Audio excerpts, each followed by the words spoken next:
and welcome to another episode of the history of fan anime in North America.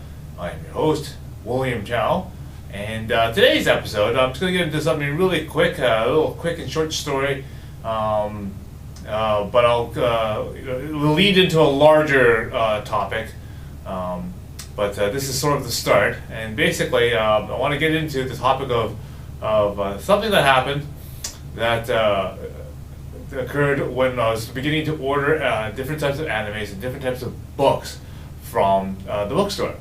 So in the early times, we didn't have a lot of sources to get anime, and there's not a lot of information about the animes that you get before you actually order them and get them. So a lot of times you're getting things quite blind. So in the previous episode, I was talking about how I got some anime soundtracks totally on speculation, and hopefully by ordering a particular type of CD, I was hoping that it actually contained the song that I wanted. And in a lot of cases, I was, happy that it did contain what I needed. For example, the Parade song that I referred to last episode. But also, there are some surprises when I ordered some CDs that didn't quite contain what I wanted, but they did provide some entertainment. And so today, what I want to do is I want to give you some examples of things that I did and that I ordered in a particular story that will lead into a much bigger story, and I'll get to that when I get to the end here. Again, since this is going to be the beginning of a larger story, you're going to want to hit subscribe below and hit like, so that way you get all the notifications and you will know what's going to happen when I get to my future episodes, when I do a future discussion. So, the era is just beginning where we're talking about the manga for Sailor Moon, and this is the beginning of a pretty large era and a big shift in anime. The big shift occurs when most of the anime that we've had up to this time was basically aimed at guys. Sure, there are some female interest in that stuff as well, but primary interest was in guys. And now Sailor Moon is one of these magical girl shows that brings the rest of the audience, the other half of the audience, in, and so that we have a big wider range of people interested in anime. Okay. So not only did I start ordering the regular manga that you would normally get for Sailor Moon, and then there's some. Then I also started deviating a little bit from that, and I saw some other mangas for Sailor Moon in these other magazines. Usually from the fan magazine and from the video game magazines, and I thought, okay. These look a little different, but they seem to have Sailor Moon artwork on them, and so I decided to order one of them in. And one of the first ones I ordered in is this one right here. Looks pretty much like a Sailor Moon thing, and it has the title Moon Angels. Okay, so I ordered it in, and what I found out that this was going to be the first to a road, to a very long road, a very long and dark road, okay? Moon Angels, when I got this book, was a bit of a surprise. It ended up being a collection of Dojinshis, all compiled and put together into a book. Now, a lot of people are asking, well, what the heck is a Dojinshi? Dojinshi is a Japanese term referring to like a fan comic or fan artwork. So, in the sense that we like to refer to a Comic Con, like San Diego Comic Con or your standard comic convention. You basically have this concept of a bunch of comic book stores basically bringing all their crap that they can't sell in their store and bring it to a larger convention, and hopefully more people will be able to see it, and then they'll be able to sell and liquidate their stock and their dead stock, and maybe some of their expensive stuff that they they can't really sell in their store normally and has been sitting around. Okay, sure. Comic in Japan is a little bit of a different concept. That can fill basically the Tokyo dome area there, and sometimes some overfill. And it's filled with comic book artists. Okay, so these are people just like you and me who have some maybe some drawing skills, whether or not it be by pen and paper or by computer. They have drawing skills, and what they will do is they'll make comics, mangas and whatnot, based on popular things that are on TV, on movies, and other popular media, as well as video games, so that they can sell, basically make a comic of it and then sell that at these Comic Cons. I guess you refer to this as your artist alley in some in some Comic Cons and that kind of stuff that we have over here, or anime cons that we have here. They have a feature section where it's basically full of artists and their wares, if you will, and they basically are able to sell these things. And so in Japan, this is a very popular thing. It's so much popular that not only do people also sell their own things, they also get into groups or circles, as they refer to them, and even some of the professional artists themselves belong into larger circle. I'll get into that in a later episode, because there are some famous people that belong into or have different names associated with them because they belong into they belong into a very famous circle. Okay, and a lot of people like to buy their Dojinshis from that. Anyway, so to go back to this Moon Angels, so I get this Moon Angels book, and it's like, okay, it definitely is Sailor Moon fan art, okay, but it also gets into a little bit of a those other alternate stories that would maybe not be, shall we say, a G rating, shall we say, okay? Because you always have concepts of, a lot of people realize that these fan comics would probably sell better if you picked a topic that's first A, popular, but B, also take a story arc or a story part way into left field. Okay, so let's just use Sailor Moon for example.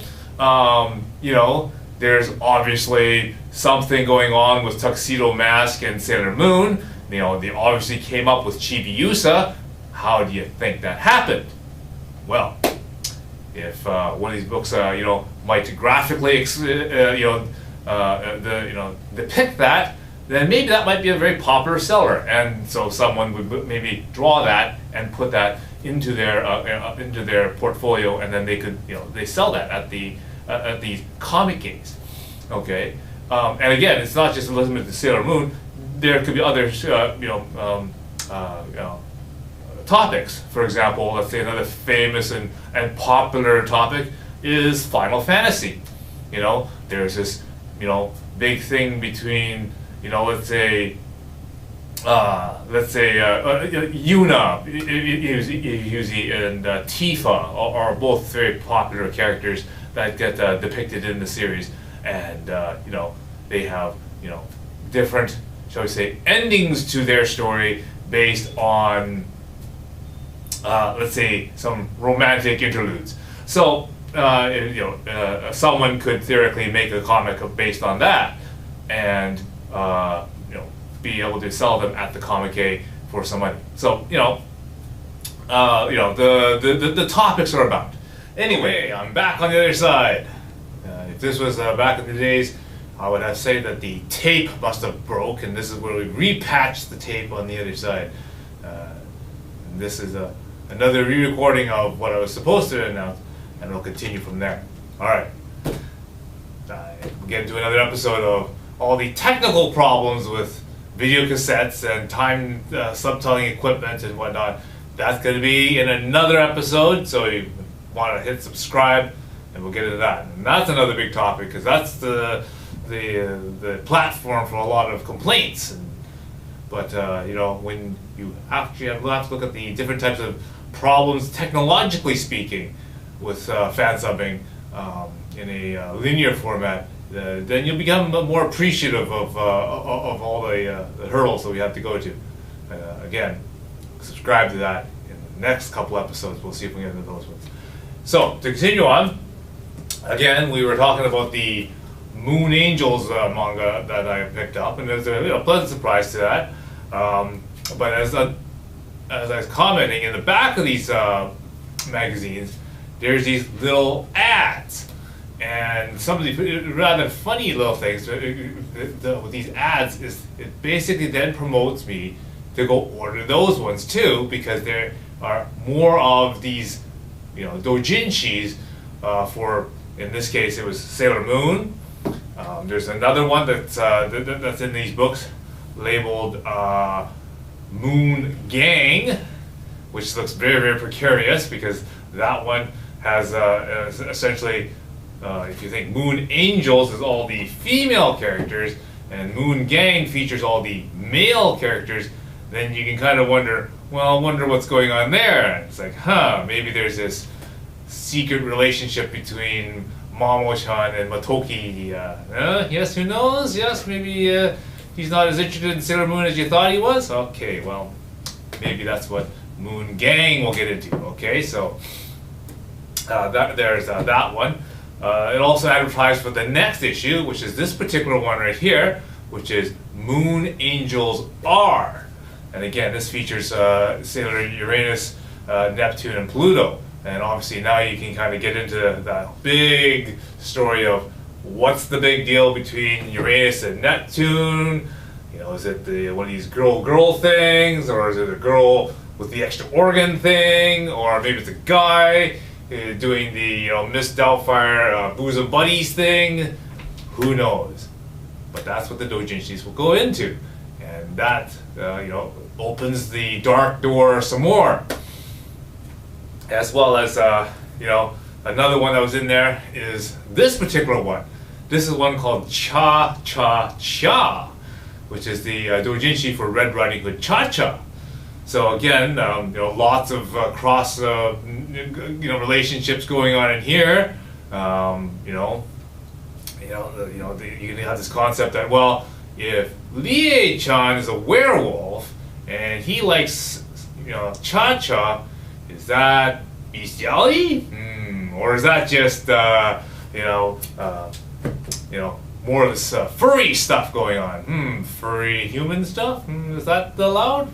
Okay, well, that will get into what a Red Riding Hood Cha Cha Dojinshi might be all about. So again, very more interesting stuff. So again, each of these magazines contains ads and that kind of stuff from their Dojin circles about other animes that are coming, like other stories that they might be working on, projects they're working on, and also other mangas coming out. And again, from this magazine, they were also able to, I find some more Dojins for one called Planet Power. Again, more Sailor Moon stuff, and they also released another one called Gotcha, which is a Samurai Spirits, Samurai Showdown type of Dojin. So again, this is an episode where, yes, you can order something that you see in a magazine, but you may be, surprised of what you actually really end up getting. And in this case, it was surprising, yes, definitely, and it will lead me down to a much darker road and a much deeper path as I get into the beginnings of how I earned the nickname the King of Smut 95. And again, you want to subscribe, and we'll continue more with that story and some more escapades down the hentai road. Okay, so again, below I've also listed my website as well as the contact information on there. So if you want to have any ideas or suggestions, by all means, click down there, and you can fire me an email and give me what your comments are. I'd love to hear it. The second way of participation, I have wearing today the Montreal Expos, and the player for the day, I'm going to give kudos and a shout out to the outfielder Warren Cromartie. Okay, and he was nicknamed the Crow. Okay, so all right, I'll bite on that. The anime that I'm going to suggest for him is going to be Patlabor the movie. Now, Patlabor has the TV series as well as the OVAs, as well as 2 movies. But the one that I'm going to pick specifically for him is the first movie. And if you have a view at that, you will know why I picked that particular one. Although the TV series is probably easier to get used to. So, but Warren Cromartie, for you, The Crow, Patlabor the movie, okay, or Patlabor the motion picture, Mobile Police Patlabor. All right. So, as the ending credit person would say on Melgheim, see you again.